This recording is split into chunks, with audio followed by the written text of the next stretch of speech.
정관용의 지금 이 사람.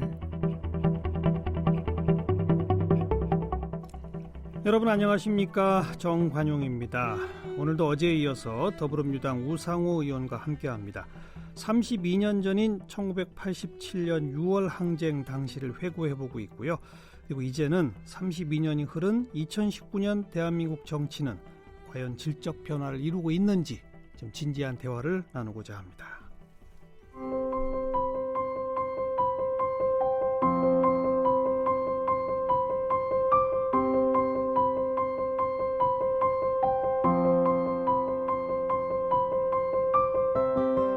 우상호 의원은 연세대 국어국문학과를 졸업했습니다.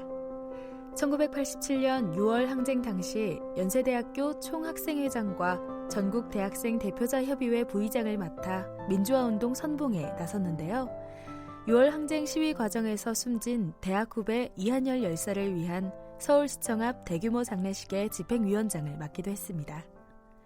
2002년 김대중 전 대통령이 전대협 출신인 이인영, 우영식 의원과 함께 우상호 의원을 영입하면서 제도권 정치를 시작했는데요. 17대 총선에서 열린우리당으로 서대문갑에 출마해 국회에 처음 입성했고 19대와 20대 국회의원으로 활동하고 있습니다. 열린우리당과 통합민주당, 민주당 대변인을 지냈고 민주통합당 최고위원과 더불어민주당 원내대표를 역임했습니다. 네, 더불어민주당 우상호 의원과 만나고 있습니다. 어제 우리가 이제 87년 6월 항쟁의 승리, 그러나 12월의 패배, 그리고 88년 야권 통합운동 한번 해보려고 했는데 또 잡혀갔다. 네, 거기까지 얘기를 했습니다. 네. 그리고 제도 정치권에 들어오기까지 한 10여 년 시간이 있는데 그 사이에 어떤 활동들을 했었습니까? 그때 87년 정권교체 실패하고 저희 전대협을 만들었던 87년 6월 항쟁을 주도했던 전대협 1기 학생회장단이 계룡산에 모여서 이제 결의를 했어요. 우리는 정권교체에 실패한 책임이 있다. 앞으로 한 10여 년간 빛나는 자리에 가지 말자. 그리고 두 번째 자기 지역. 그러니까 이제 예를 들면 이제 부산대 학생회장이면 부산, 대구에서 했으면 대구. 충청도 대전에 있으면 대전. 그래서 지역을 떠나지 말고 전부 서울로 모이지 말자. 자기 지역에서 있어 활동하자. 활동하면서 이 사회의 변화와 역사의 진보에 기여하자. 이런 결의를 좀 합니다. 그래서 99년 제가 정치권에 오기 전까지 한 10여 년을 그 약속을 지키고요. 주로 저와 이인영 동지는 이제 재야운동, 전국적인 재야운동 조직이 중앙 조직이 있고 다른 동지들은 이제 지역의 청년 단체를 만든다든가 지역의 재야단체에 몸담는다든가 또 그중에 일부는 물론 조그맣게 생업을 위해서 생업을 하지만 되게 크고 작은 시민사회단체나 재야단체에 몸을 담죠. 그리고 고생들 많이 했죠. 한 10여 년. 물론 그 사이 결혼도 하면서. 근데 이제 재야운동 단체들도 표현이 좀 어색하긴 하지만 전성기는 80년대지. 네. 이제 90년대가 되면은 그런 재야운동 단체도 별로 전성기가 아니란 말이에요. 그렇죠. 그러니까 우리가 그런 재야단체나 지역의 청년단체 활동을 하는 사이에 갑자기 시민사회, 그러니까 경실련, 그렇죠. 참여연대 이런 단체들이 훨씬 더 정책적 무게를 가지고 등장하기 시작을 했죠. 그래서 이제 우리 같이 그 거리에 말하자면 이 투사들은 세상이 바뀌고 있다. 그렇죠. 또 두 번째는 어쨌든 그 김영삼 대통령이 민주당 가서 대통령 되기도 하고 또 그 다음에 IMF 이후에 김대중 대통령 만드는데 각 지역별로 기여하기도 하고 이제 그렇게 거기까지가 말하자면 87년도에 하지 못한 일들이 이렇게 쭉 진행되어 온. 그리고 우리는 사실 다 보면 이제 생활인들이 막 되기 시작을 하죠. 직장 다니고. 네. 그리고 이제 우상호 의원은 어디 취직해 본 적 있어요?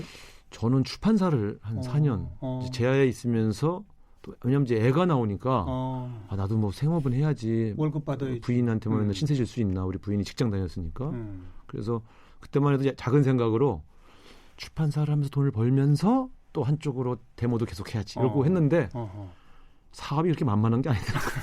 출판사 망했습니다. 출판사를 그러니까 취직한 게 아니라 직접 운영을 했고요. 네.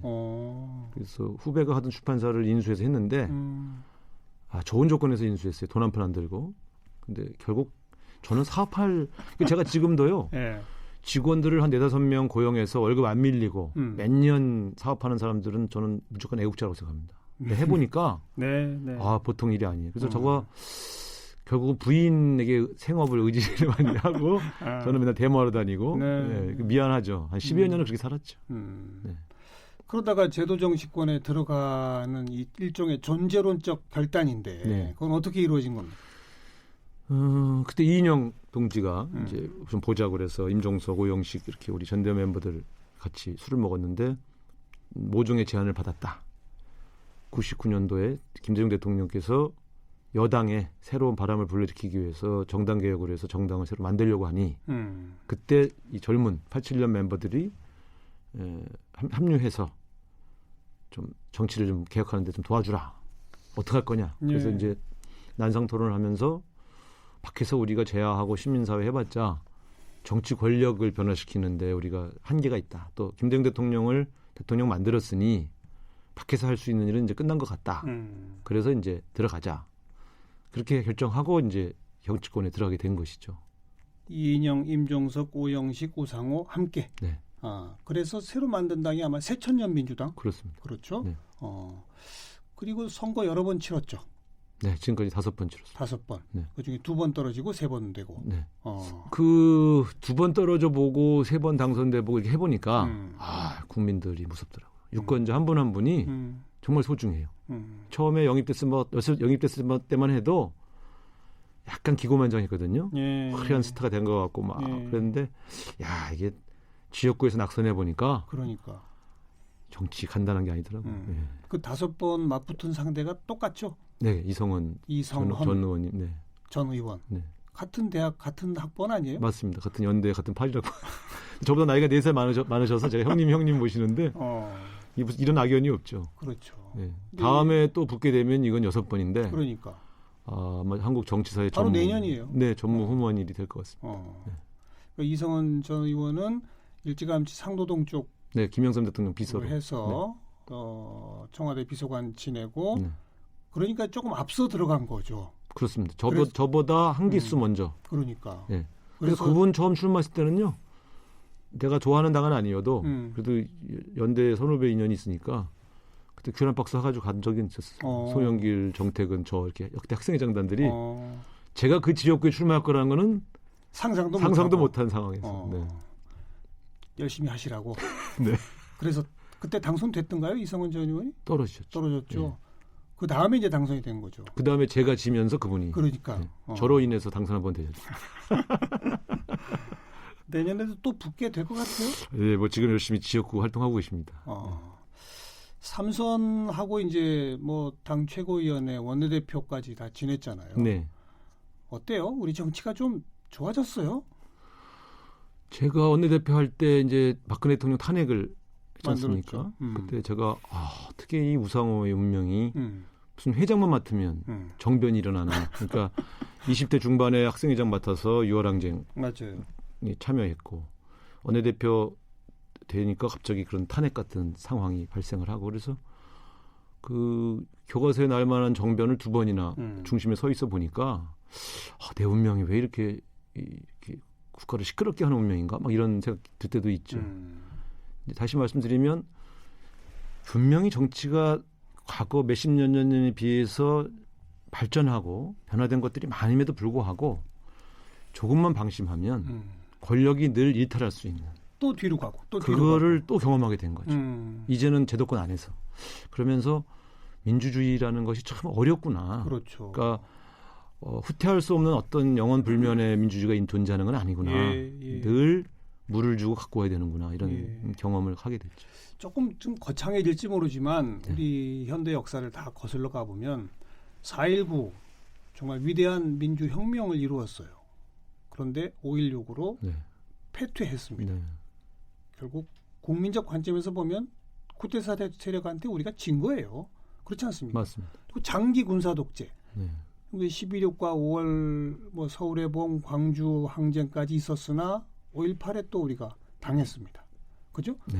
6월 항쟁, 눈부신 성과를 이루었으나 대통령 선거에서 어쨌든 졌어요. 그리고 나서 물론 YS 정부가 이른바 문민개혁, DJ 정부가 국민의 정부식의 개혁, 노무현 정부가 노무현 정부식의 개혁, 그리고 이제 평화로운 정권 교체가 벌써 몇 번 이렇게 왔다 갔다 하고 그러면서 이제 좀 뭔가 됐나 보다 했더니 다시 촛불을 들지 않을 수 없게끔 하는 그런 과거 퇴행적 적폐로 또 10년의 세월이 흘러버렸단 말이에요. 네.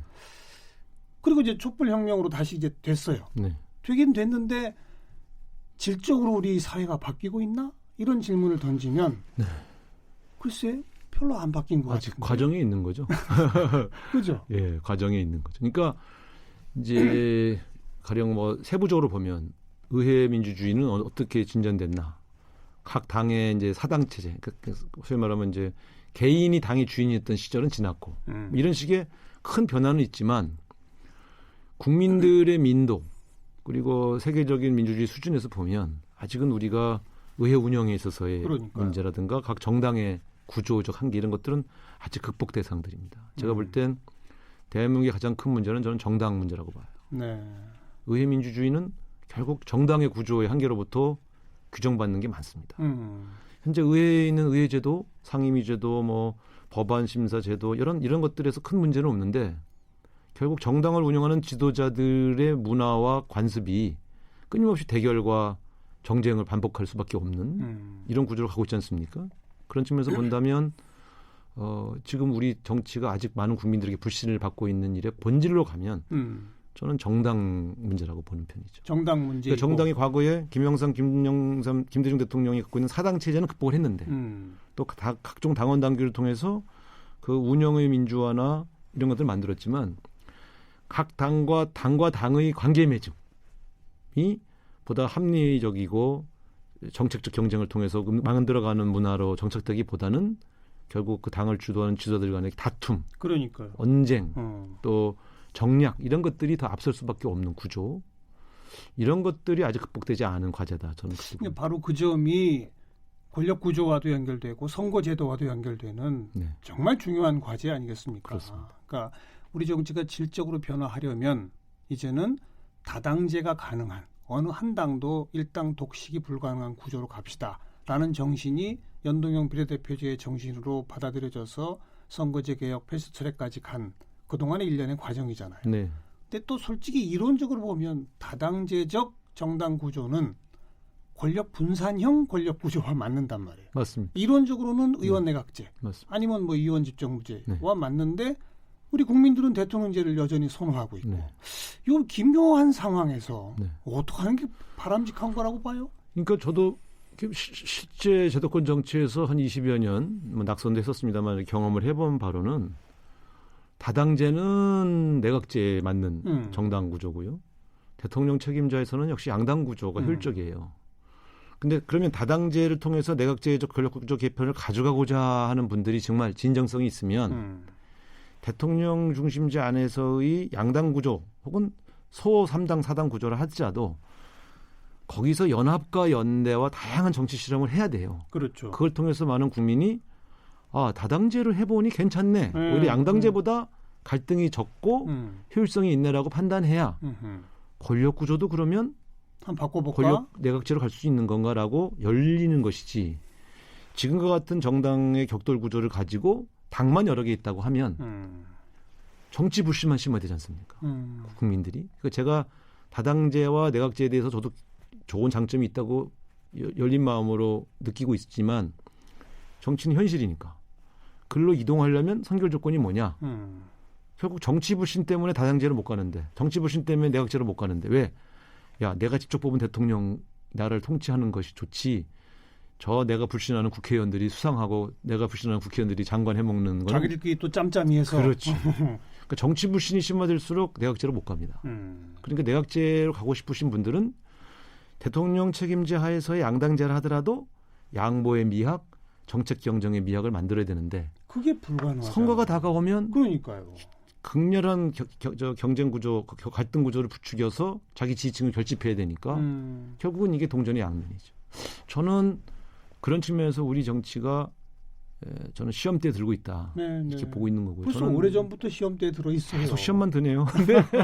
그래서 저는 사실은 탄핵 이후의 민주주의에 대해서 제 나름대로 원내대표 그만두고 이게 좋은 기회가 될 수 있다. 보수 정당이 합리적인 예.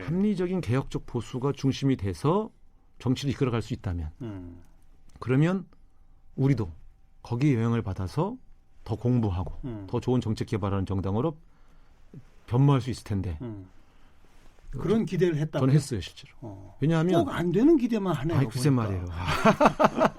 근데 저는 당시에 박근혜 대통령이 탄핵을 됐으니 그래도 비교적 완강한 집단인 친박 이 중심인 정당이 어쨌든 친박이 아닌 분들에게 일시적으로라도 주도권을 넘기지 않겠느냐라고 저는 기대했어요. 많은 분들이 그렇게 생각했죠. 그러면 그분들이 거기에서부터 반성의 토대에서 새로운 비전과 또 새로운 어떤 정책들을 막 제기하고 우리는 우리대로 탄핵해서 정권교체 되는데 신나네 하다가 이렇게 하다가는 우리가 밀리겠네. 다음 정권 교체가 정권이 어렵겠는다는 생각 때문에 공부하고 저는 그런 걸 꿈꿨는데 네.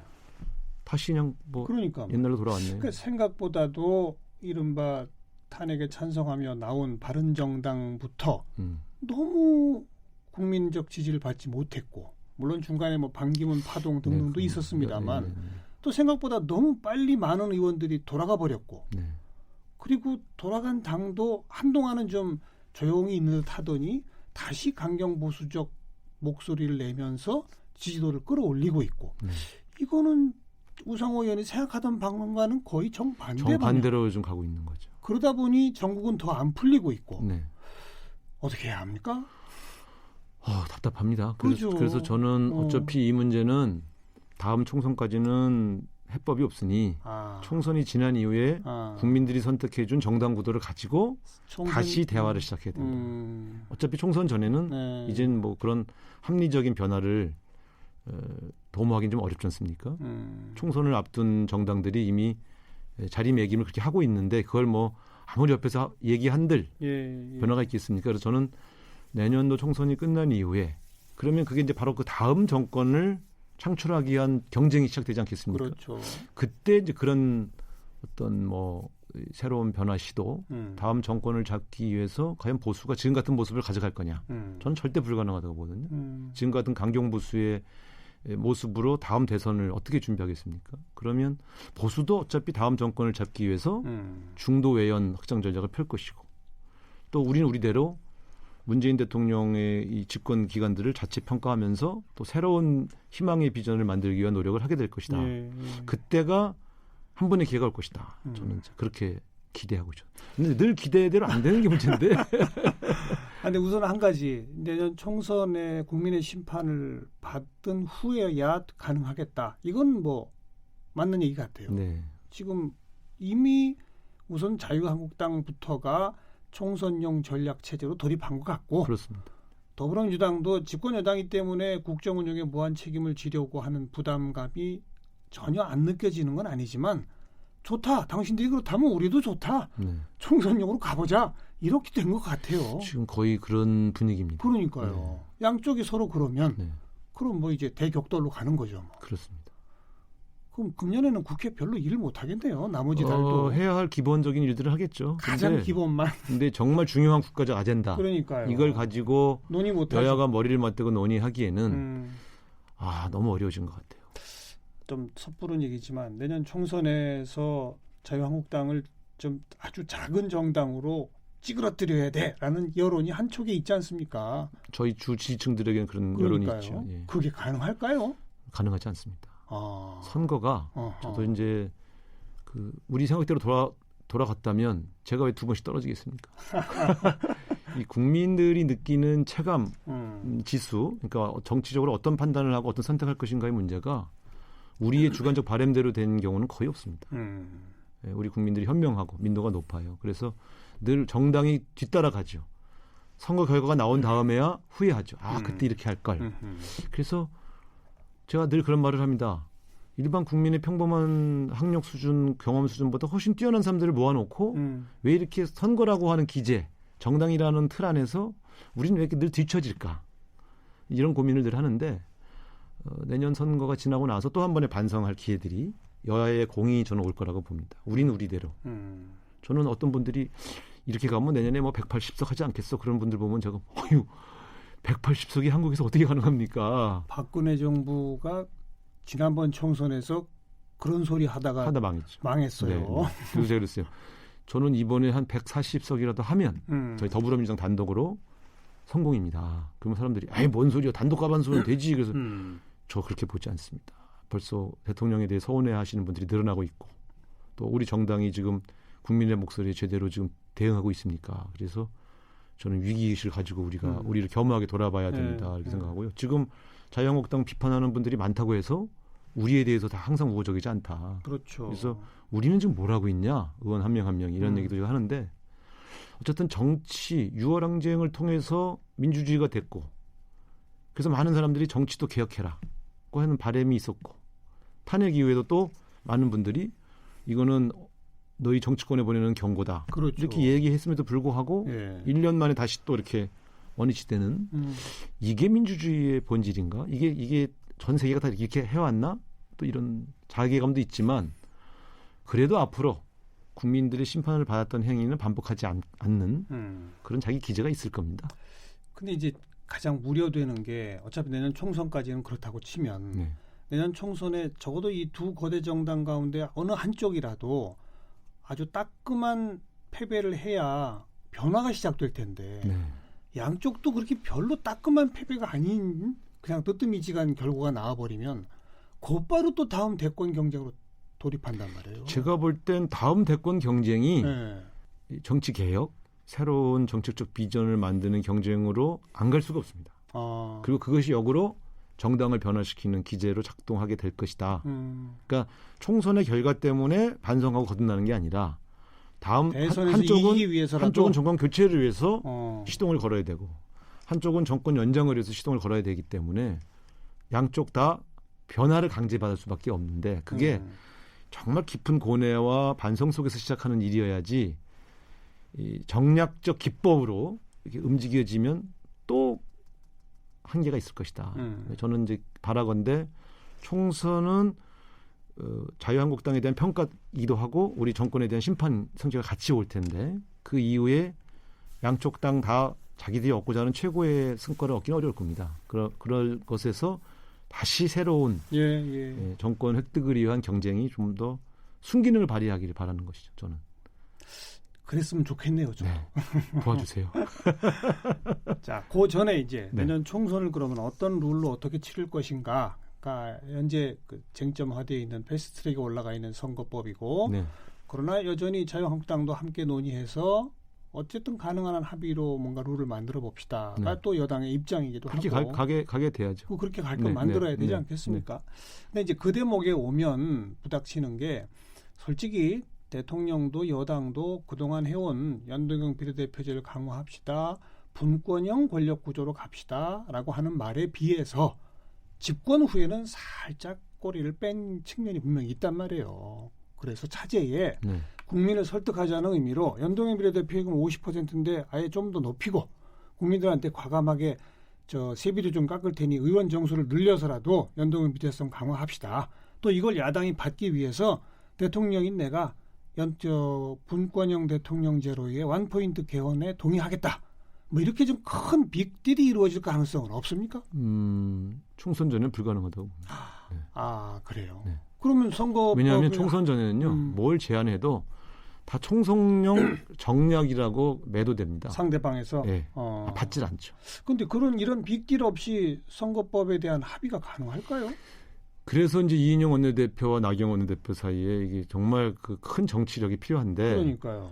어차피 패스트트랙에 올려가진 선거법 개정안이 그대로 통과되기는 불가능합니다. 여야 합의를 해야 되니까요. 그래서 사실은 이게 어느 정도의 미세 조정이 가능한지는 끊임없이 이제 대화 협상을 통해서 진행이 돼야 할 텐데 저도 이렇게 쭉 정치해 보면서 여러 개혁 법안들을 다뤄봤습니다. 선거법 관련된 협상이 제일 힘들더라고요. 맞아요. 왜냐하면 이해관계가 부딪히니까. 좀 어렵더라고요. 제가 제일 걱정하는 게 이미 자유한국당 일각에서는 그런 말이 나오더라고요. 지금 더불어민주당에서 낸 게 지역구 225로 지금보다 좀 줄이고 비례대표 75로 늘리자. 이게 이제 그 패스트트랙에 올라가 있는 법이잖아요. 자유한국당은 아무튼 비례를 아예 없애고 지역구 270석으로 이렇게 했잖아요. 그러니까 자유한국당에서 슬쩍 나오는 얘기가 그 두 안에 중간쯤에서 하면 되잖아요. 이렇게 나와요. 그게 현행대로 가자는 얘기죠. 그게 현행대로거든요. 맞아요. 그럼 결국은 아무것도 못하고 현행대로 또 가는 거 아닐까? 이런 생각이 들어서요. 이제 그런 게 이제 최악의 상황인데 사실 그거는 피해야죠. 근데 사실은 저도 걱정합니다. 왜냐하면 이제 이런 겁니다. 이게 한번 탄핵을 통해서 불리한 코너에 몰렸던 정당이 여유 있게 개혁을 고민하기가 쉽진 않아요. 사실 그건 저도 그 처지는 이해를 해요. 그래서 현상 변동을 크게 하는 것보단 지금 있는 제도 안에서 최선의 성과를 얻고 보자는 그렇죠. 안정심리가 그렇죠. 더 작동을 하죠. 그런데 참 그래서 사실 이게 어려운 협상인 건 맞습니다. 제가 원내대표가 지금 아니어서 뭐라고 말씀을 못 드리는데 그러나 어려울 때일수록 조금 더 진전시키는 지혜. 어차피 이게 지금 현행 선거제도 개편안이 더불어민주당이 유지한 제도가 아닙니다. 저희들도 이렇게 되면 의석이 한 10석 줍니다. 그러니까 물론 자유한국당도 의석이 줄어요. 그러니까 그걸 제가 다 압니다만 어차피 서로 조금씩 주는 거면 거기서 주는 폭을 잘 맞추면 타협되지 않겠냐. 알겠습니다. 이렇게 생각합니다. 아무튼 큰 과제들이 남아 있습니다. 네. 선거제도뿐 아니라 총선 후에 이제 새로운 권력 구조 또 정당 구조와 정당 간의 관계를 새롭게 짜나가는 이런 것들이 바람대로 우상호 의원 바람대로 좀 잘 되기를 저도 같이 기대하고 그쪽으로 힘을 좀 실어주고 응원하도록 하겠습니다. 감사합니다. 우상호 의원 개인의 정치적 미래는 어떤 구상을 갖고 있습니까? 저는 뭐 지난번에 서울시장 경선에서도 졌었고요. 장관 물망에 오르다가 또 안 들어갔고요. 저도 뭐 사실 그 앞에 이제 개인적으로는 저는 요번에 뭘 하고 그다음에 뭐 하고 그다음에 뭐 해야지라고 하는 그런 시나리오를 개인적으로 좀 싫어합니다.